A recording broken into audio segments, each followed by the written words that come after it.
everyone. Welcome to the California Avenue podcast. I'm your host, Unconventionally Black, UB for short, and this is a Black-centered space and place where all are welcome and where we discuss unconventional topics unapologetically from lived experiences and perspectives. I'm joined today by my producer, PortiaDRoyale. Say hey. Hey. Thanks for being here. And also, I have a very special guest here today, the one and only Bundi. Hey. What it do, y'all? What it do? Very special day.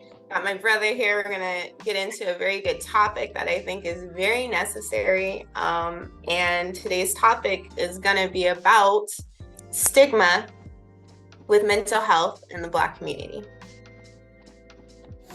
Let's get into it. So what's the stigma that are associated with the Black community?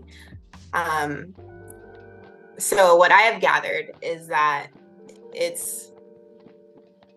there's a lot of negative beliefs and attitudes in our culture about what it means to need mental health services or what it is to have a mental illness. Typically, I feel like it's mostly like older adults in our community that think if you have mental health issues that either you're crazy, you're lazy, or whatever you're going through is temporary, babe. You better depress them dishes. Like that's the vibe. And actually, I went to the National Alliance of Mental Illness. It's a website, NAMI. And according to their website, it says that Black adults, especially older adults, view mental health conditions as a consequence of personal weakness.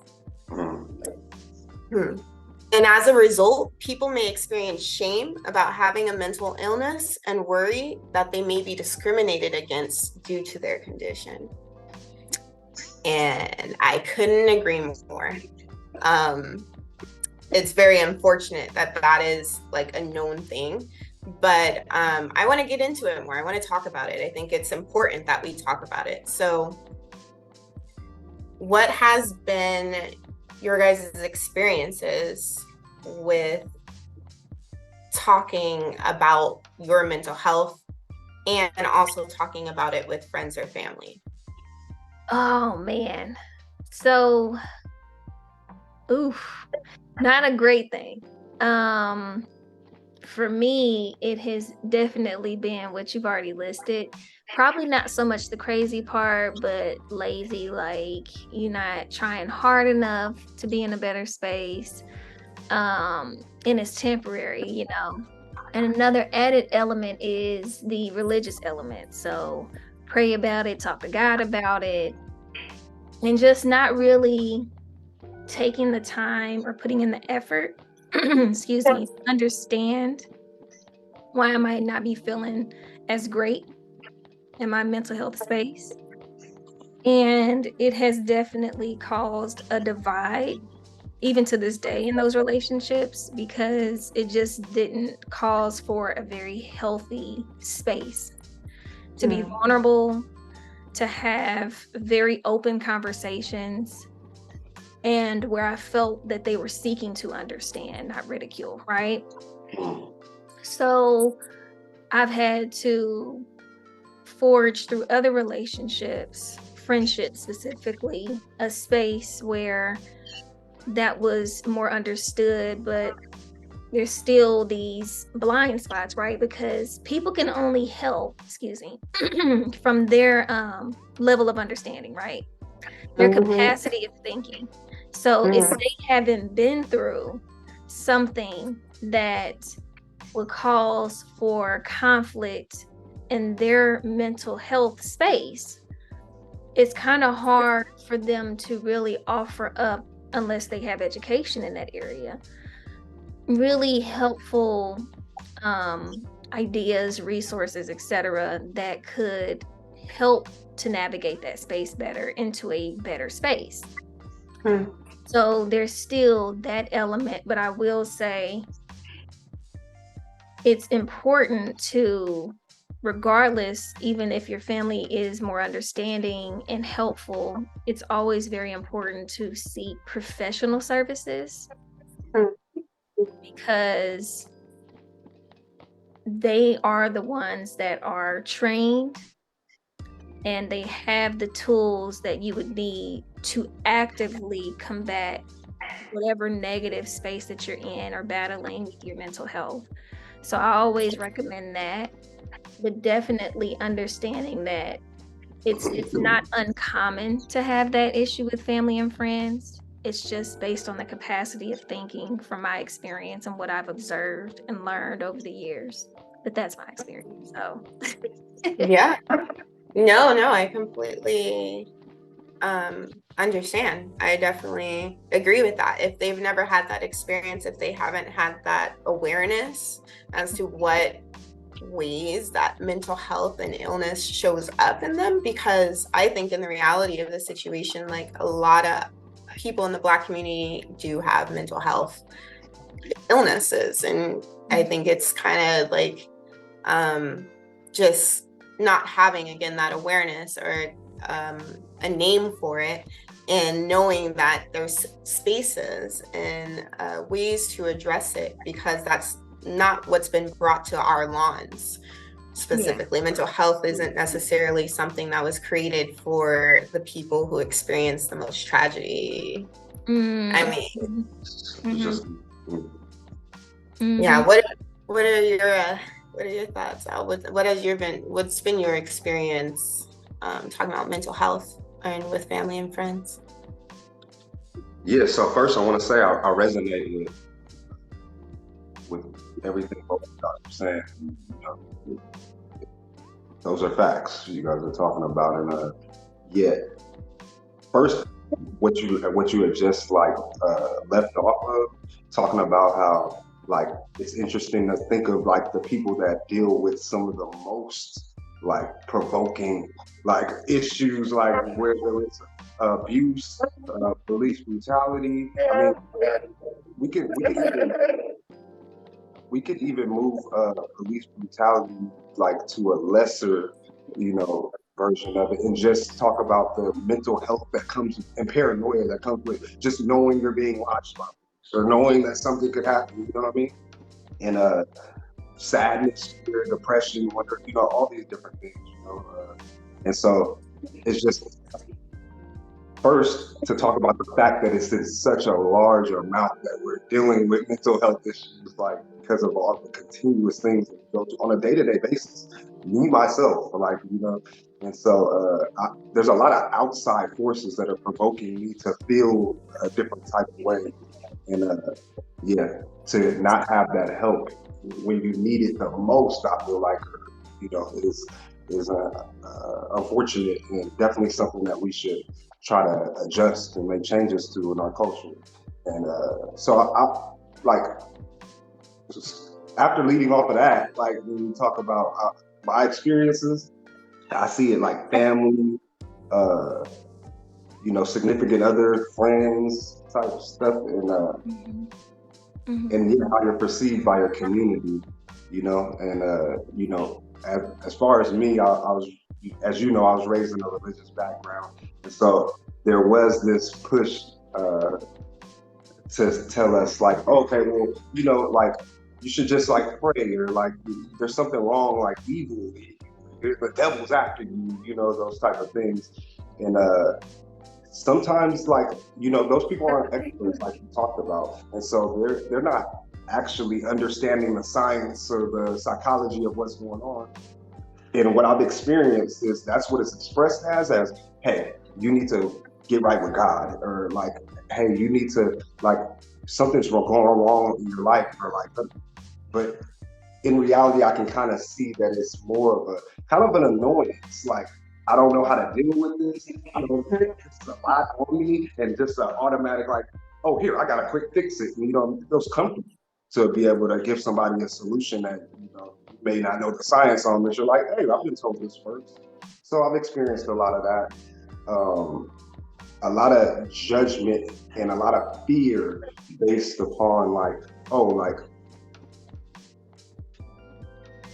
you're doing something wrong, or you're doing something like negative in your life, and it's like you said, it's the consequence. You must have did something. You must have like not did something right, you know? And it's pretty interesting because those people most likely are going through their own mental health crises at a time, and they can't like classify what that is. And so how, you know, they're of course going to see you somebody coming to them, they're not addressing the own problem, and they're like, oh, okay, well, like it's going to get better for you, like it's just temporary type of thing. And so I get that from the family, from friends, and maybe significant others. I've seen it in our community a lot of times, not just from me, but from what I see also, like from third person. I see a lot of like just people not knowing how to process that information of somebody not feeling good, and like directly just taking whatever the negative impact on them is. So like, for instance, I'm sure you guys have heard of the cliche of bringing the conversation down, the guilt of feeling like, oh, I'm making my friend sad by mentioning that I'm not feeling good, you know? And you know, that leads to loneliness, that leads to being alone. Feel judgment to tell your friend, hey, I'm not feeling the best. Like I'm kind of feeling depressed this morning. I've had a lot of, oh man, like, come on, bro, get over it. Like, just like, oh, like, just another annoyance kind of thing, not one to do. And then I would say in the community, just on a general level, I see a lot of like judgment based on like, people expecting to be able to change how they feel, control how they feel. And, puts a lot of pressure on somebody that actually is dealing with those issues. They aren't seeking professional help or getting a solid opinion backed by education. And then they're hearing from other people like, oh, well, well, you feel sad just because you want to. You know what I mean? Like, you should just feel better. Like, just think, just do something to make you feel happy. Like, and a lot of times when we apply these like things that go a lot deeper, and then we get no results, we feel like we're helpless. And then there's no education, there's no push to be like, hey, this is a real serious thing. There's professional help. That brings confidence in being like, oh, okay, wait, this is something. This isn't just some random thing that's happening to me that I can't control. And so, those are like the different aspects, whether it's like from family, from a significant other. Like, and I'll say this with the middle males, one of my last points. As a male, that's what I'm bringing to this conversation. When you tell your friend that you don't like, I'm sad, you know what I mean? Like a real, we could go from the streets to like the boardrooms, you know what I mean? Like, it really is, it's like, but like, you better suck it up.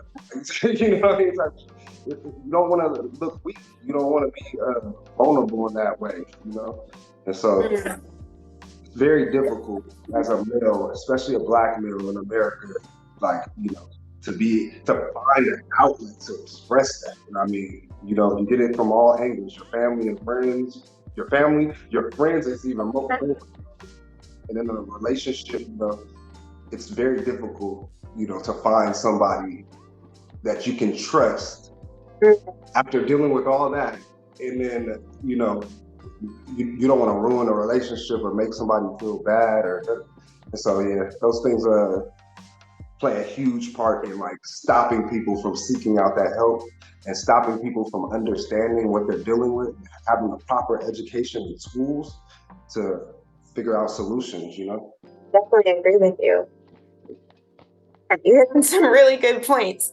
So yeah, police, right? All the external outside forces that aren't in our control, that are systemic issues, that further exacerbates those mental health symptoms. It contributes to feeling paranoid, feeling anxious, and those are very dysregulating to our bodies. Like the way that we function, having that much anxiety and paranoia behind just doing your daily run of the day shit and feel like someone's like always watching over, making sure that you're like you're doing what you should be doing, like, yeah, that creates anxiety.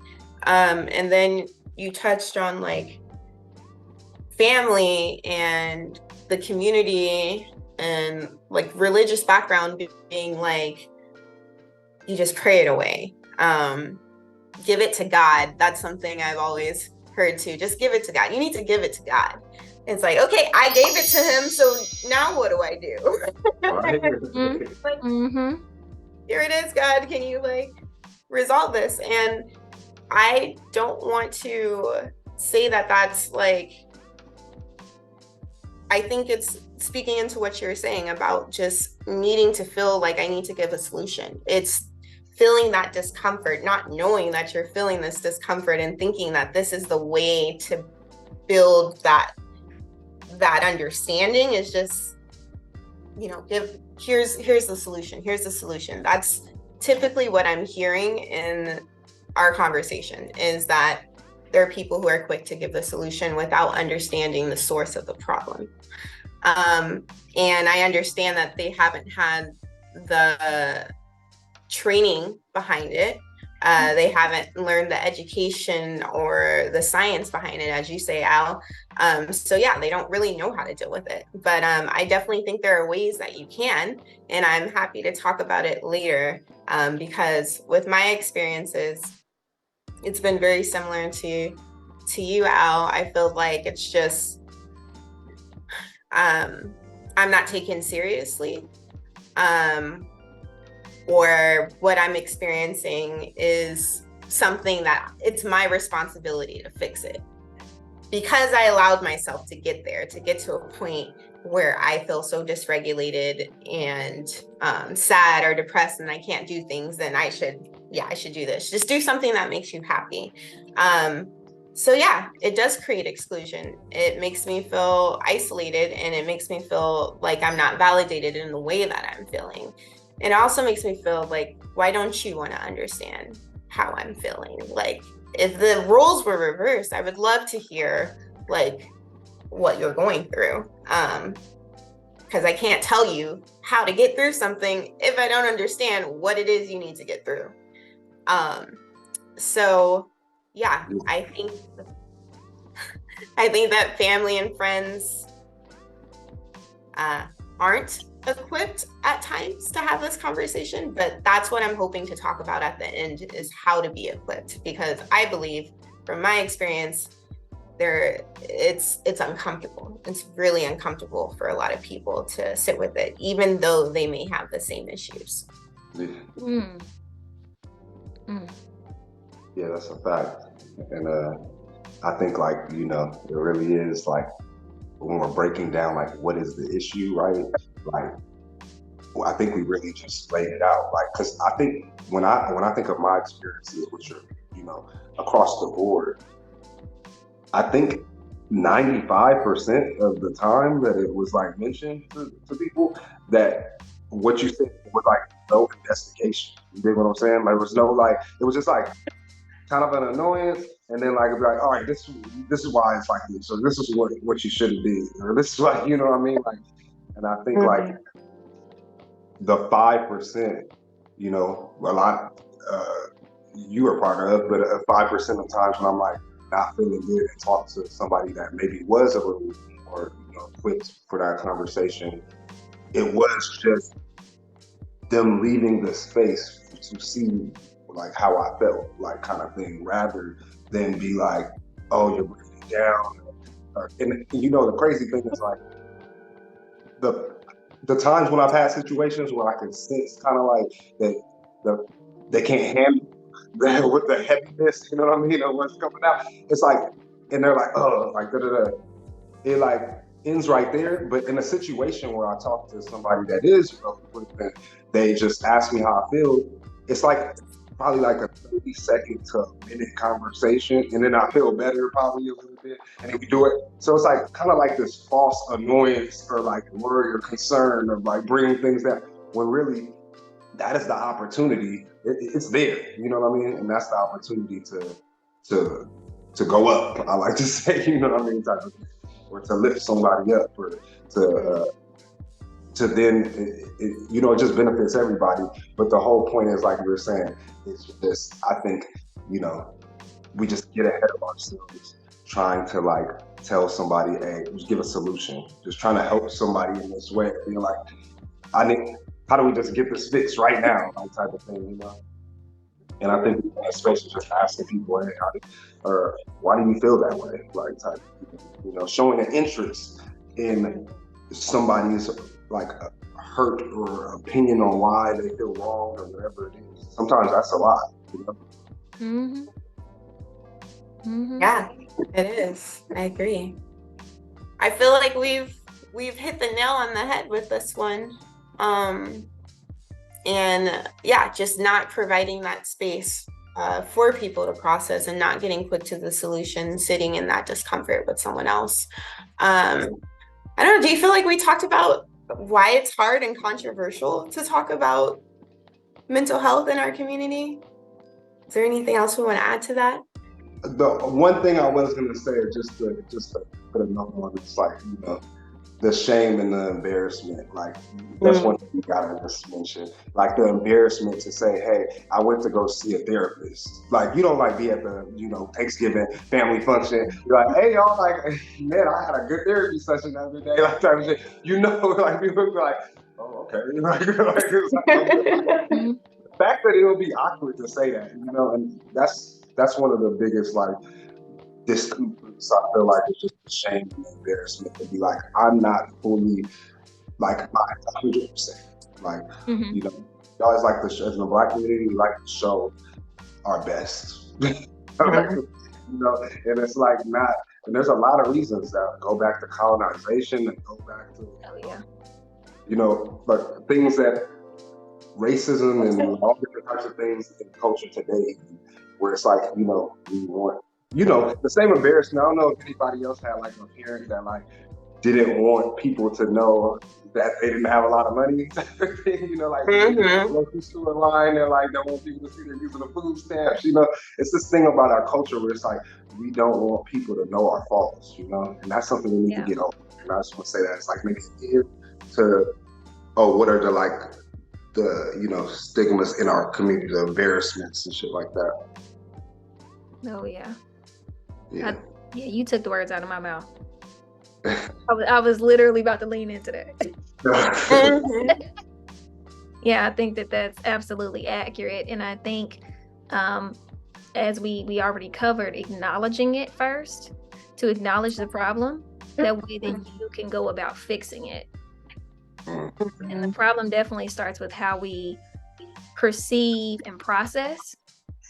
And so if we change how we perceive and process, is not seeing mental health as something that is stigmatized and something that is negative, but something that can lead to a greater positive, then we can start to move forward in steps to make the necessary changes to be better people, therefore a better society. It's a community effort, I believe.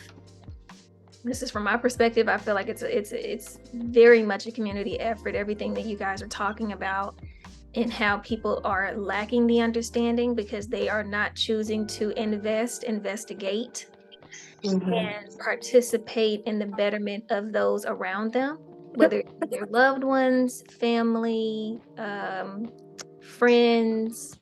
Well, loved ones is family, but you get the point. Friends, and just even people that you walk by on the street.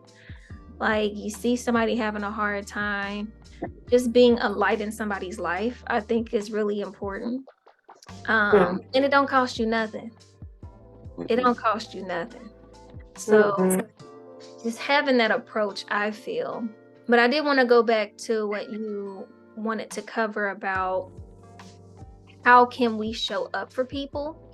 Can we be that positive change? Like, what are some tools and resources that that could help in that?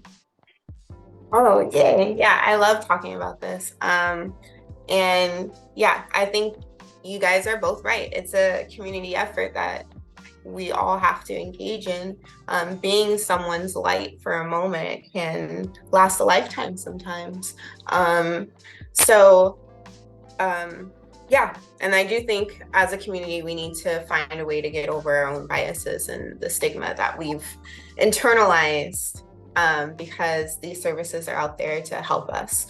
But yeah, I completely understand how difficult it is to have a conversation. No one likes having hard conversations. No one likes feeling discomfort, especially if you're already experiencing discomfort on your daily. You want to lessen that discomfort.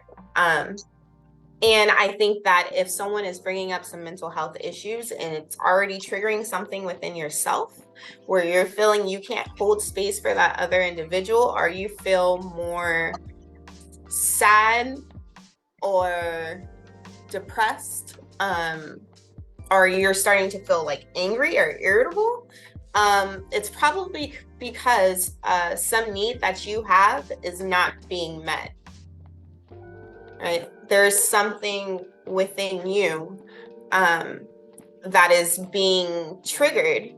And it's like a subtle reminder, like, hey, there's something within me that I'm not addressing within myself that makes it hard to have this conversation because it's reminding me of something. So listen to that voice, listen to that gut instinct, and then find that space for yourself. Or if that person's mentioning it, be like, I don't know why, but this is just bringing something up for me. Like, I just do not, I feel really uncomfortable right now. But you could be honest like that if that's the type of relationship that you guys have, or you can table it, hold that thought later on and just be like, sit in that discomfort. I'm so sorry. I may not know what that feels like. I don't know exactly what you're going through, but tell me more about it. I care about you, another individual. Like, you've showed up in my life in these multiple ways, in various ways. Like, how can I show up for you right now?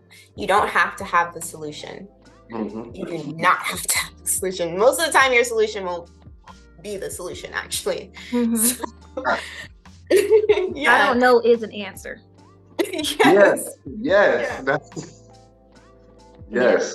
Can't be scared to say I don't know or think that.